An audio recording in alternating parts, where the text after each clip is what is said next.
Kalau Pak Yunus Hussein, apakah Anda juga punya pandangan hukum yang sama bahwa secara keperdataan Maybank harus membayar dulu uang Winda dan ibunya sebesar 22 miliar rupiah? Jadi secara formal ketentuan OJK Perlindungan Konsumen Perdata 1367 ayat 3, jadi dibayar bank tanggung jawab untuk membayar. Kemudian di dalam perjalanan, misalnya dalam pemeriksaan pidana misalnya, terbukti uang itu juga masuk ke bapaknya, dia juga menikmati segala macam.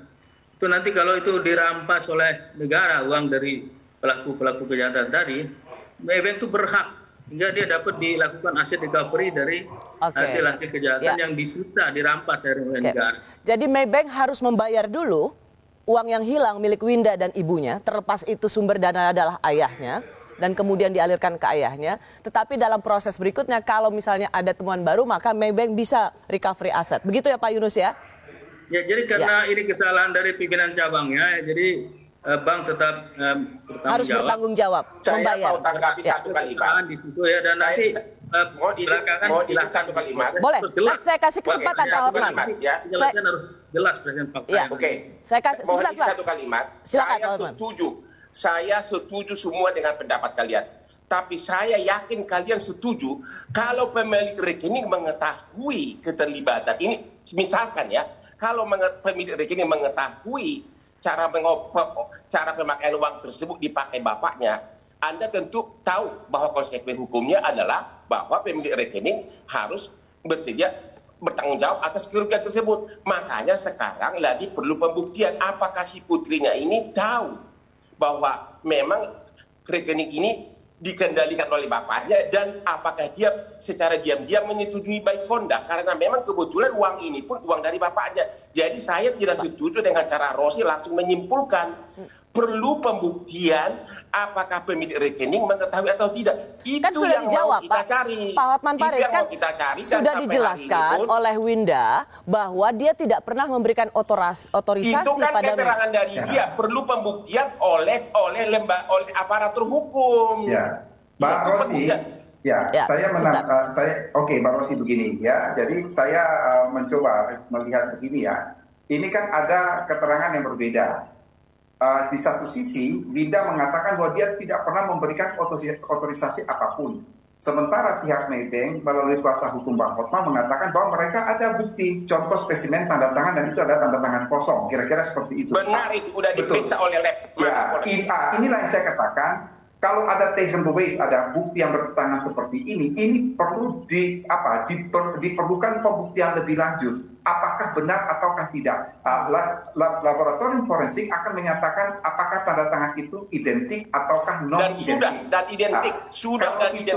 Ya, kalau itu misalnya dia identik dengan tanda tangan yang ini oleh Winda, ya itu berarti dianggap sepengetahuan daripada yang bersangkutan. Kecuali hasil laboratorium forensik itu mengatakan bahwa tanda tangan itu non-identik, maka di situ ada indikasi kuat terjadi pemalsuan. Ya, berarti kan sekarang begini, kuncinya adalah ada Pak Hotman, itu tanda tangan Winda yang menyetujui adanya pemindahan dana ke rekening ayahnya. Anda tidak menangkap apa keterangan Prof tadi.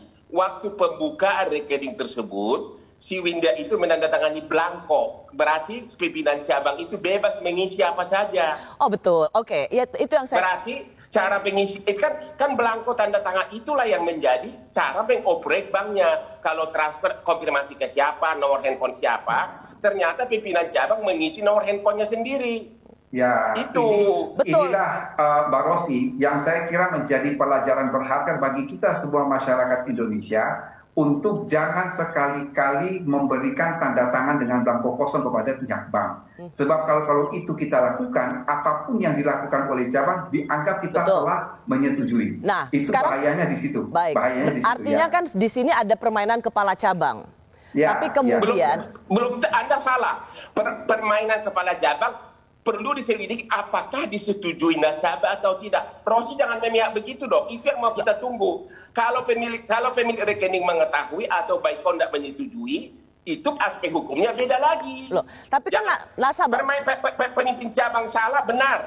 Itu sudah kita akui benar bahwa pimpinan cabang itu salah. Cuma kalau pemilik rekening juga ada terlibat ini kita tidak menuduh ya, berarti aspek hukumnya beda lagi.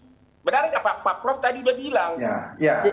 Tapi kan keterlibatan Winda seolah-olah ingin mengatakan bahwa Winda ini terlibat juga dalam pemindahan sumber daya. Padahal dia menjadi korban.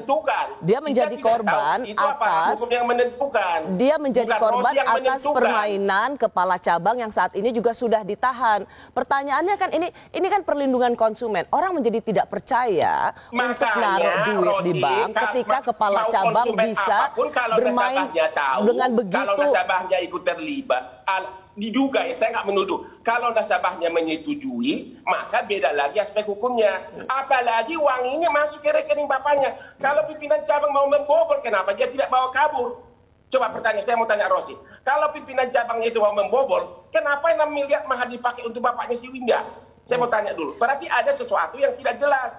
Itu yang perlu pembuktian, bukannya Rosi menentukan seolah-olah seperti aparat hukum. Tadi Pak Prof bilang kalau memang pemilik nasabah itu mengetahui atau diduga mengetahui baik kondak dengan pembuktian, maka pemilik rekening itu nggak bisa lagi menuntut kerugian karena konsekuensi kalau dia setuju. Itu tadi itu yang pembuktian, makanya MIP mengatakan kita perlu pembuktian dulu sebelum membayar itu. Tahu atau tidak ini?